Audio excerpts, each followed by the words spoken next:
Men abdominoplastika liposuksiya qildirganman 3-mart kuni. Shu bilan 25 kundan buyon men yotdim. Menda nekroz bo'lib qolgan, operatsiyamni ertasi kuni qora o'sha dog'ni ko'rdim. Bu nima desam, gematoma bu qon talashib qolgan, ketadi deyishdi.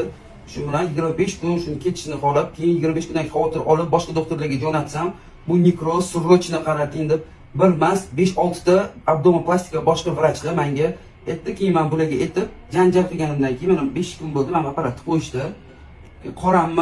Qora joyini olib tashlaylar dedim. Qora joyimni olib tashalgan mana hozir 5-kun olingan. O'ngni qorin ochilib yotibdi, yog'i bilan mana shu apparat qo'yib qo'yilgan. Не только abdominoplastika, liposuksiya, любой operatsiyani qilmaylar. Mana operatsiya qilgan 2002-yil bolalarning ustozlari Gulistondan kelgan, dokumenti yo'q bo'lgan insonlar mana operatsiya qilgan, institut o'qigan, operatsiyaga kirishi mumkin emas bo'lgan insonlar operatsiyada qo'pol qilib qassoblik qilgan.